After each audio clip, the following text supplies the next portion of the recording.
Hey everybody, and welcome to this episode of Romantasy Roundtable, a tale of Rick and Roses. My name is Rick, and I'm joined by Roses. Amanda. And Kim. And as always, we would really appreciate it if you consider liking this video. We would extra with sprinkles on top. Appreciate it if you subscribe to us. It really helps out the channel, and we're always looking for some engagement. So you can feel free to email us at romantasyroundtable@gmail.com. Guys, it snowed. It snowed so much. It It's snowed. Islip Airport, right? Is that what it's called in Long Island? Yeah. Had its #1 snowfall ever. As did Providence, Rhode Island. TF Green in Providence. Wait, what do you mean ever? It was 29 inches. It's the #1 all-time snowfall recorded there. I thought you meant like it never has snowed there before in the world, like ever. And then Newark Airport reported 27 inches, which is the second all-time. Crazy. 19 inches in Central Park. And those are not the final totals because, well, now it's not snowing, but it was snowing like 20 minutes ago. Yeah, there's a chance this might be the most snow I've ever got in my entire life. I don't care what the numbers say, it's 2 feet. It is like objectively 2 feet by me. No, I think it's probably at least 2 feet by you. So yeah, if Newark's saying 27 and we're probably ending around 21, like, yeah, you absolutely have 2 feet of snow where you are in Jersey. So yeah. So I think that's the most I've ever got. I'm certain it's the most snow I've ever seen in my life. This is certainly the snowiest winter I've ever had. Yeah, I mean, I think that's all due to the Snow Queen's heir, Lumi. Good old Queen Lumi. True, right? Lumi has joined us in the Great Northeast here. A very special episode of Romantasy Roundtable. Yeah, so we have a special episode. We had an ARC copy of The Snow Queen's Heir, written by, I'm so sorry, I'm going to pronounce it incorrectly. I think it's Keilah Jude. I think. Might be Keilah. It's Might not be Keilah. Keilah. It's not Keilah. You know, yeah, that's my bad. We have a student named Keilah, so that's why I defaulted to that. And yeah, we're going to do a short review episode. It's going to be a little different. We're not going to read the chapters because we want to give you a chance. We don't want to spoil it. We want to give everybody a chance to read it if they choose to. And we will give a review on it towards the end. I have been calling her KJ in my head just to not get her name wrong because names matter. So she's married. Friend KJ. So I can say Mrs. Jude. I don't actually think his last name is Jude. Damn it! So she's Ms. Jude. Ms. Jude. Ms. We Jude. love a Ms. around here. We do. Also a Ms. Well, so, yeah. So I'm just going to start off and say that I DNF'd this book. I got to about 30% and I was really struggling with it. And Rick and I were fist fighting about it because he was like, if you're having such a bad time, just stop. And I was like, were you having this bad of a time at 30%? And he was like, no. So I am not going to share too much on this podcast, but I did not care for it. I think for me, the writing fell flat, and I wasn't super attached to any of the characters. And I just have too many other books to read right now that I was like, this is just not for me. I guess we should give some backstory on the book. Sure. It is marketed as a YA romantasy. So we've talked a lot about how like maybe we're not the target market for this book. You know, I read a lot of YA, so I didn't necessarily feel like that was the problem. And like, look, we know we're not going to get soup in a YA book. But I don't know. I didn't really feel any like chemistry or connection between or to the characters. Yeah, so I have a lot of thoughts on it. Let's talk about what the story's about first. You don't just want me to dive into how much I didn't like it? No, I don't. I'm reining you in. Okay. It's my job. I'm done. That's the only thing I have to say. No, you have more to say, and we can talk about it critically. Like, um, I've had email correspondence with KJ, and she seems really nice. And like I've seen her Instagram, and like I like She does hope seem she really nice. listens, and I like hope she listens to this, and because I actually do have nice things to say about this book, and I do think there are like is something in it, and I like want her to like take some constructive criticism. Like we are in fact teachers, right? So the book is basically a story of a young girl named Noelle. She meets they call her the Snow Queen, Lumi, and basically they're trying. Noelle and Lumi are trying to find this necklace because the necklace can bring back people who have died, Well, and it can grant you like one wish, basically. It can okay. change one. Oh, right. Okay. I can change one thing. Yeah. And yeah, so they're trying to find it. Noelle wants to bring back her grandmother who died, who she was really close with. And Lumi wants to bring back her daughter who was killed. So they both have like good intentions for this, and it takes place at first in Chicago. We are introduced to some of her friends, right? And they start off with a little quest where they have to try to find it. Then the story takes us into another another world called like the Naturei realm. Um, and that's what actually, so I started liking the book a little bit more there because we got some more world building. We saw a whole new place, and I really like that. And again, I'm trying not to spoil it in case anybody wants to read it. She ends up having to do some trials, uh, and it ended, like it ended on a cliffhanger. Like it ended like in a way that really set up another book, which I can always appreciate. For the record, the plot like on the back of the book is about the trials, not about the necklace. So like that's not necessarily a spoiler. Okay, thanks. And to your real quick, before I let Kim talk about it, because Kim also finished it. To your point about the trial, about being the trials being on the back of the book or the blurb, or whatever we want to call it. That's actually one of the problems I had about the book was like the pacing. Mm-hmm. Like like it's the back of the book says she's going to do these trials, but that doesn't occur till like I don't think the first trial occurs till like 70% of the book. And I Yeah, do at have some 30%, they hadn't even found the necklace yet. Right. right. So there are some pacing issues which are a concern of mine. Kim, do you want to add on to anything I missed or? Yeah, no, I think there are a lot of really strong story elements here. I think there are a lot of pieces of other works that we have read, of other tropes that we have read that we've really enjoyed. And so certainly the idea of like a found family, which starts it off with the friends that she has and how close she is to them. I'm talking about Noelle here, but then also Lumi becomes sort of part of this found family as well as the book goes on. I think the introduction of different kinds of people and different realms. And then certainly we all love some kind of a competition trial situation. So there's a lot here that I was like, I'm here, like I'm in this. This is fun. This is good. I agree. It starts off really slow.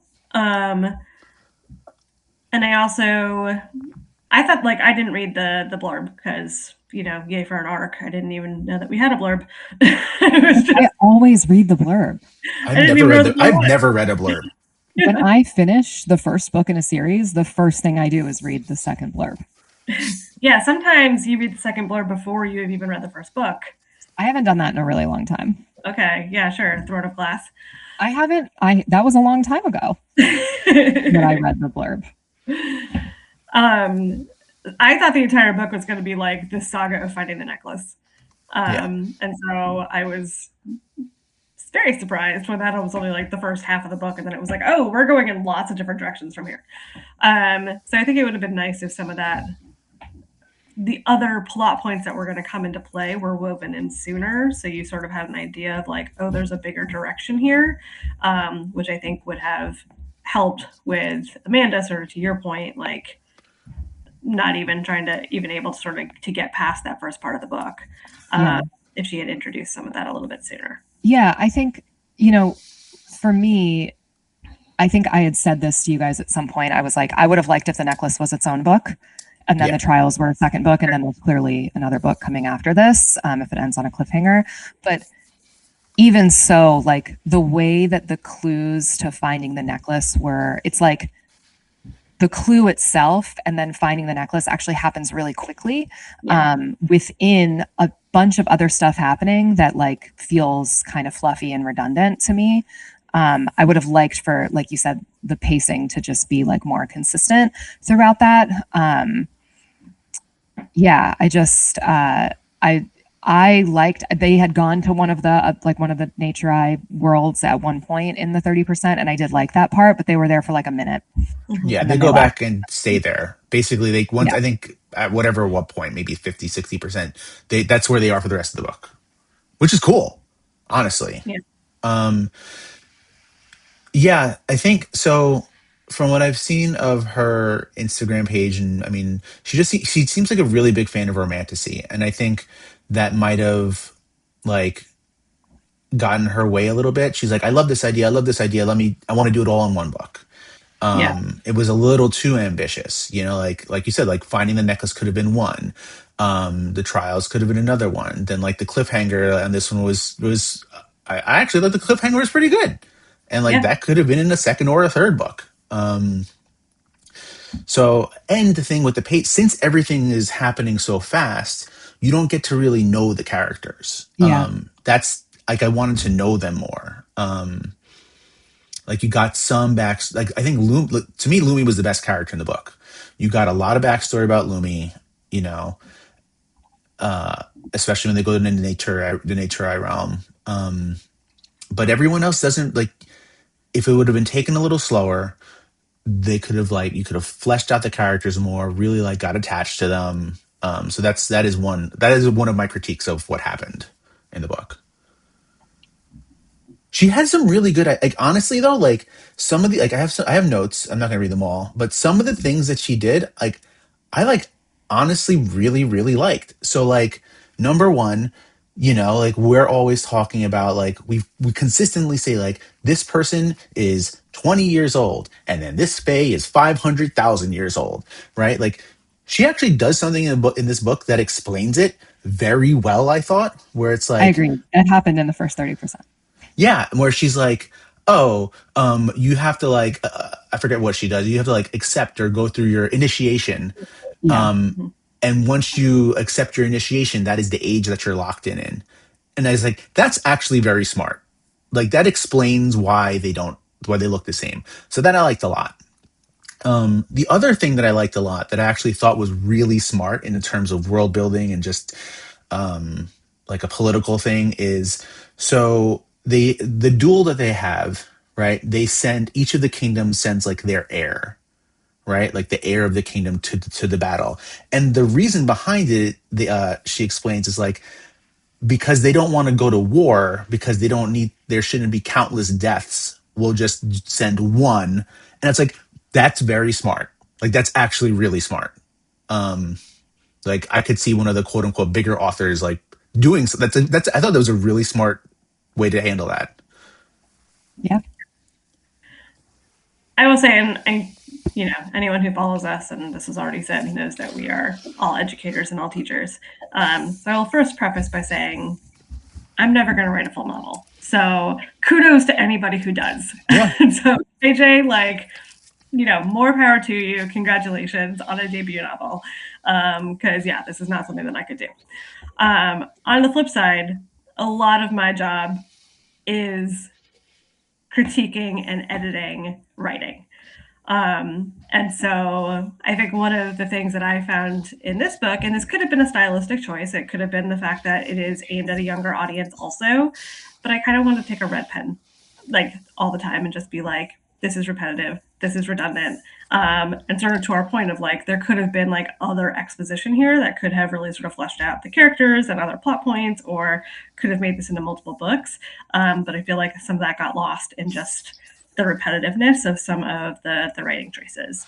And that's just And also, like, because I'm working on college essays all the time, a lot of my job is slashing and burning when it comes to writing. And so, like, that's sort of where I come from, is like, no, this is extraneous. We don't need this. Or like, this is too many adjectives. Get them out, like all that sort of stuff. And that's kind of one of the things I felt as I was reading Just this. like using the same adjective twice in one sentence or in two sentences back to back, like things that really could have benefited from another editor. Yeah. And I will read two examples. Just again, KJ, I hope you're listening, because like I do actually want you to keep going. Like, so if you take this, take it. So like one of them is like, they dragged in two men, beaten and bloodied. One man's face was swollen from a terrible beating. Like, you didn't need the second sentence, right? Because you already explained it. The other one was, our alliance gave Alanis ointment to heal you because we are in an alliance with them, right? So it's like it's the repetitive nature. Yeah. And it happens a lot. And that's some of the other things I saw in people's reviews. And again, here's where I did actually struggle with coming up with a rating for this book, and here's why. I like looked up like the ages of a YA book, and it starts at 12. Like, so My niece is 12. She reads YA books. Yeah. So I don't know. Like, I don't know what a 12-year-old should be. I don't know. Like, You're almost there. I couldn't tell you if like, right. I couldn't tell you that like if a 12-year-old read this, like if a 12-year-old read this, would they be bothered by that? I don't actually know. Yeah, I think something else that I always say is like, I don't actually know any neurotypical children because we teach neurodivergent kids, and the like non-toddler kid that I know the most is my niece, and she's neurodivergent. So like, I don't know. Right. I don't know what a neurotypical middle schooler, how they would respond to this. I know my niece would be annoyed, but she's not like, then she's not the target audience, you know? Yeah. She's a bisexual kid. She's a different kid. Yeah. So something else that I saw that came up in Goodreads reviews that I know that I shared with both of you, like Kim said, like, this is definitely coming from a place of my profession. Like, I teach storytelling. And the biggest thing that I tell my students is show me, don't tell me. And I feel like this book, particularly in the first 30%, I know that Yes. when we get into the other world, apparently this gets better. And I'm sorry that I just couldn't get there. But it's a lot of like, and then I went here, and then I said this, and it's like, just like you're just reciting the events that happen in order. I want to be immersed in the world and be shown how things are changing, and how, like, instead of just saying like, hey, I'm sorry, I was upset. Like, I want you to like see it in his face that he was upset. And like, I want there to be more nuance to it than that, because that's going to keep me engaged in the story. And so I guess as the book goes on, she does get more into showing rather than telling, but I would love to see kind of a revamping of the beginning that leans a little more into that. I'm also not really like, insta love is not my favorite trope. And I actually like didn't get to the romance at all. But there is like insta friendship in this book in a way that I was like, oh, I don't care for that. Which again, like, that's just not for me. I know lots of people love that. But I was like, they just met her. Right. And I'm like, she's coming to Christmas dinner? Like, what are you talking about? But I guess like that's a trope that some people like. So that's just not for me. We're such New Yorkers here. As we're like, ew. A lot of I mean, like a lot of those things, for the most part, I let wash over me. Like some things that I like did pick up out that like I was like, oh, really? Especially with Lumi, actually only with Lumi, but like Lumi just seems to keep getting new powers throughout the book that just like happen to fit whatever circumstance she's in at the moment, right? Like she didn't have it up until she like she didn't talk about a power, she didn't use a power, and then she's like in a situation, she's like, oh, by the way, I have this power. And it just seemed really convenient. For whatever reason, I don't know why my Instagram algorithm has been giving me the 1960s Batman show. Not heated rivalry. Not heated rivalries. That's what my algorithm. Also, speaking of heated rivalries, you're welcome for that gold medal. Why you? I also basically won a gold medal. Why? Um, because the person who scored the winning goal is on the Devils. So by Oh, proxy, I also won. got it. Understood. He's also Jewish, so I won it additionally as well. Mazel. Thank you. So now you're claiming New Jersey teams, even though you're always like a diehard New York I fan. was born and raised in New Jersey. Thank you very much. I'm going to become a really big Sirens fan. They play in New Jersey, but they are New York's professional women's hockey team. So I'm really excited to get into the Sirens. I'm really excited to get into women's hockey, period. Not feeling super great about men's hockey right now. Yep. Anyway, Yay. I like the guy from the New Jersey Devils who Jack Hughes. I also really like that his name is Jack Hughes because it sounds like Jacques Hughes. And every time, like, it's just funny because they were playing Canada and Canada speaks French. And so I was like, Jacques Hughes, but then he won. I don't know. I loved it. His brother's on the team too. I think that's cute. Quinn Hughes. I did almost cry when they brought out Goudreau's jersey. That was like very sad. Anywho, Sorry, we're talking about the Snow Queen's Heir. I won a gold medal basically. It wouldn't be an episode of Romantasy Roundtable if we didn't go on a tangent that was Right. unrelated to what we were talking about. So okay, 1960s Batman is Lumi to Got me. it. And here's why. You ever seen the 1960 Batman? With Adam West? Yes. Yeah. So basically, I'm thinking back to this one scene because I just saw it. He's hanging from a helicopter with a shark holding onto his leg, biting him. And he says, well, first of all, he starts trying to beat it with his fists. And then he says, you're supposed to punch a shark in the nose. yeah, but that didn't work. But you know what did work? He screams down to Robin and he says, Robin, can you toss me down the shark repellent spray? And then you cue to Robin and you see whale repellent, dolphin repellent, piranha repellent, shark repellent. And that's like Lumi. I love this. This is, we're going to call it shark repellent from now on. Yeah. I noticed that. And like, it was inconsistent. Like, Yeah, there was a time when like she could read somebody's intention and then she would like with the guy, Eli, like she was like, I don't trust him. And it's like, all right, we'll read his intentions then. Right, exactly. Yeah. You can do this. Yeah. Can you talk a little bit about the romance? I just want to say, like, I know we read soupy books. I have no problem with a book that's spice rating is 0. In my spreadsheet, I have like, in addition to the cans of soup, I have a little kissy face emoji for ones that are just like cute little romances that don't have spice. Like, I'm totally fine with that. But like the burner was not even on in the first 30%. Like, I didn't even know that we were at lunch. Yeah, no, I could tell we were at least, picking out a place to go to. Because Eli comes in, he's like, I'm so cocky. I was like, okay, you're the guy. And but a shadow sun. Yeah. Then we got like a heavy like makeout session towards the end. But is there not a heavy makeout session? It's fairly heavy. Yearning? Is there chemistry? Do they like each other? Do you like them together? Like, so there's technically 2 romances happening because there's Marco that's and true. Marco and Lumi. Eli and Noel. Yeah, Marco and Lumi like fall in love. It's insta love. Yeah, it's insta love. The other one, Eli and Noel, I don't know. It's the typical like, I hate you. I hate you. Oh, I'm so cocky. Of course you don't hate me. You love me. I think it's meant to be like enemies, rivals to lovers. Yeah. So then there's flirting and they like share a hammock together and the king gets big mad about it. There was a part, like she did do this one part pretty all right. There was a part where there was like the typical like they get into a fight and he hates her and he's angry at her. And like he actually did have a pretty good reason to be angry at her. I thought it was a pretty heavy makeout session. It was like the one on the battlefield. I don't know. It was all right.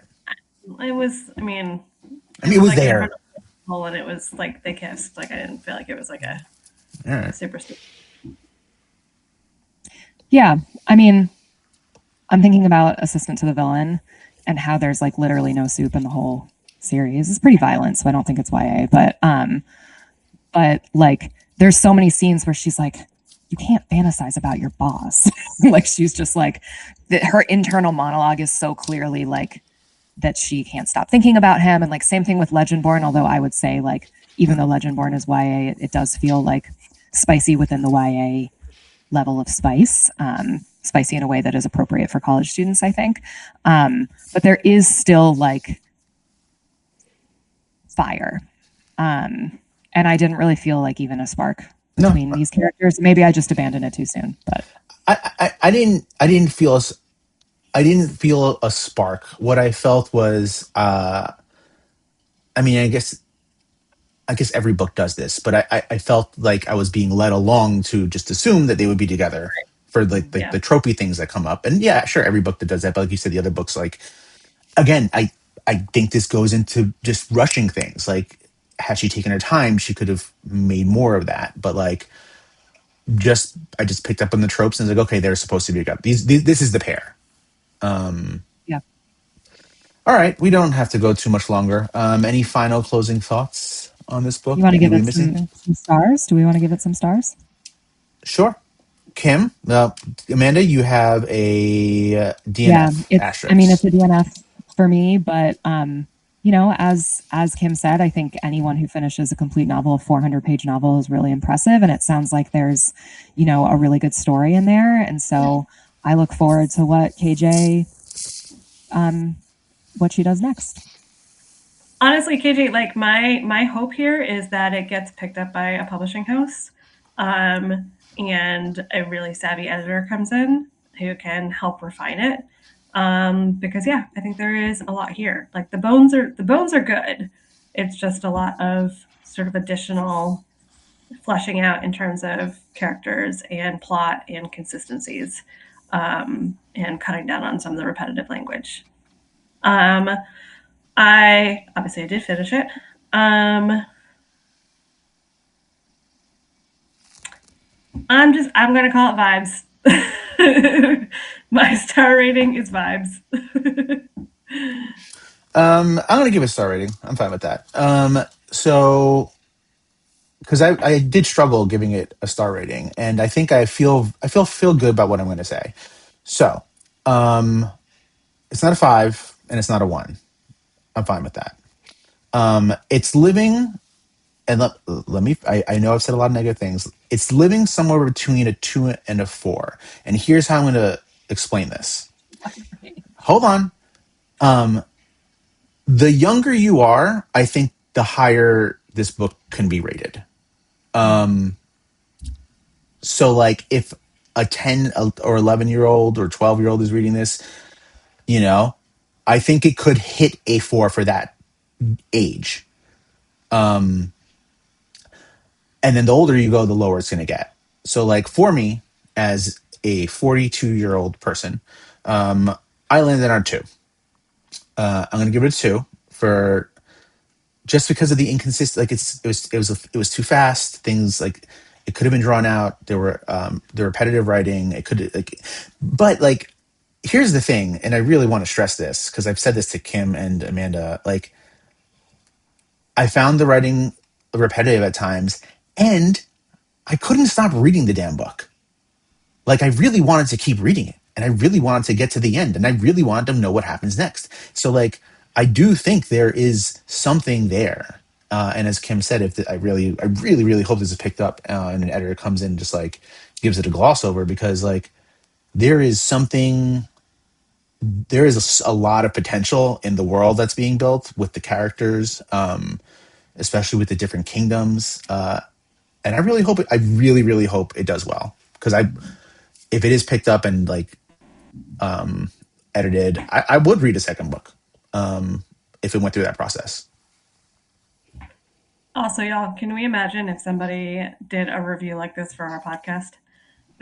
They would be like, these clowns. They Right. don't script, they don't edit, they talk over each other. Right. Their Yeah. pets are Sometimes always it's making 50 minutes, appearances. sometimes it's an hour and 40. Like, what? Yeah. Why are we talking about hockey? Why are we talking about World War II? Why are we talking about wrestling? And the answer is Um, yes. yeah, I mean, I think also like something that I keep thinking about as you guys are like, I hope this gets picked up. Like, I think it's really cool that we're living in an age where like anyone can communicate with anyone with a shared interest in the world. Um, and that anyone can give feedback to anyone in the world. And so I think it's really awesome that we got this was our first advanced reader copy. So thank you, KJ, for taking a chance on us. I do hope that you listen to this, and I hope that that our feedback is coming from a place of like we love seeing people grow and thrive, and we want to see this book become the best version of itself. And we're excited to see kind of where you go, and we're really grateful that you gave us our first. You're always going to be the one that gave us our first arc, which is really cool. You never forget your first. You I, never forget your first. such a romantic send out there. All right. Well, there we go. We can wrap this up. Yeah, we'll see you next week. I don't know. I'll probably post this in a couple days. Picking up Stay on. warm Yeah, from stay warm avoid the Snow Queen Lumi's wrath. It's nasty out there. and go Jack Hughes. Congratulations to Jack Hughes. New Jersey Devils, baby. Bye. Bye.